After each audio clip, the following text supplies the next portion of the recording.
இன்றைக்கி நம்ம சமையலில் என்ன செய்ய போகிறோம் அப்படின்னா நம்ம குழந்தைக்கு பிடிச்ச மாதிரி தான் பன்னீர் 65 செய்ய போகிறோங்க.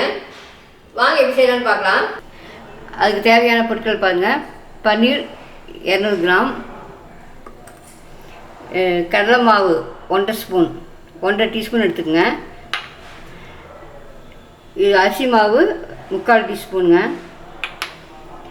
1/2 டீஸ்பூன் பிளாக் பெப்பருங்க. 3/4 டீஸ்பூன் மிளகாத்தூள். நம்ம காஷ்மீர் மிளகாத்தூளும் போட்டுக்கலாம், அது இல்லாதனால நான் வர மிளகாத்தூள் போட்டிருக்கேன். ஒரு 1/2 ஸ்பூன் கொத்தமல்லி பொடி, கொரியண்டர் பவுட்ரு, அரை மூடி லெமன், ஒரு 1/4 டீஸ்பூன் மஞ்சத்தூள், உப்பு சிறிதளவு, ஒரு டீஸ்பூன் இஞ்சி பூண்டு பேஸ்ட்டு போட்டுக்கலாங்க. சோம்பு ஒரு 1/2 ஸ்பூன் போட்டுக்கலாம். கொரியண்டர் சிறிதளவு போட்டுக்கலாம். இப்போ ஒவ்வொன்றா மிக்ஸ் பண்ணிக்கலாங்கல்ல. ஃபஸ்ட்டு கடலை மாவு போட்டுக்கலாம்.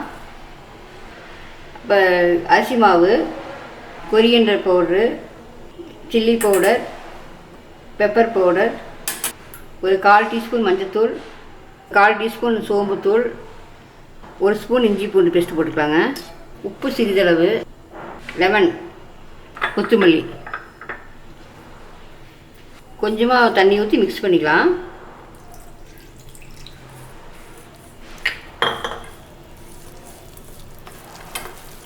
ரொம்ப கெட்டியாக இருக்கக்கூடாதுங்க. பன்னீர் வந்து ஸ்மூத்தாக இருக்கிறதுனால ஒட்டாது. கொஞ்சம் லைட்டாக தண்ணி ஊற்றிக்கலாம்.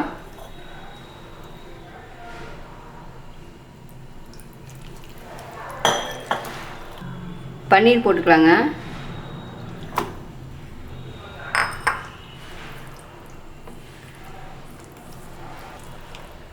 நம்ம கலந்து ஒரு 1/2 மணி நேரம் கழித்து எண்ணெயில் போடலாங்க.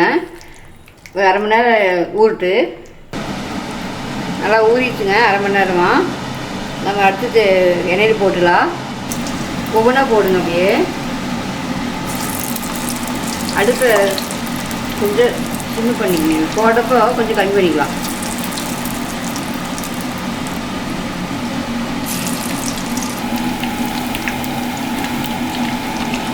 மசாலா கொஞ்சம் மாறினதுக்கப்புறம் எடுத்துடலாங்க. ரொம்ப நேரம் விட்டு பன்னீர் வந்து ஹார்டாயிடும். ஒரு 2 நிமிஷம் 3 நிமிஷம் இருந்தால் போதும், எடுத்துடலாங்க.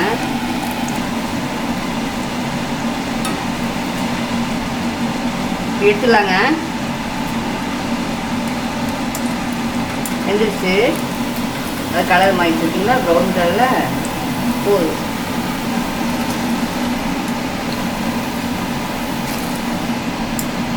பாருங்கள், பன்னீர் 65 ரெடி ஆயிடுச்சு. இதே மாதிரி கலர்ஃபுல்லாக நீங்களும் செஞ்சு சாப்பிட்டு எப்படின்னு கமெண்ட் சொல்லுங்கள். பிடிச்சினா நம்ம சேனல் சப்ஸ்கிரைப் பண்ணுங்கள், லைக் பண்ணுங்கள், ஃப்ரெண்ட்ஸ்க்கெலாம் ஷேர் பண்ணி விடுங்க.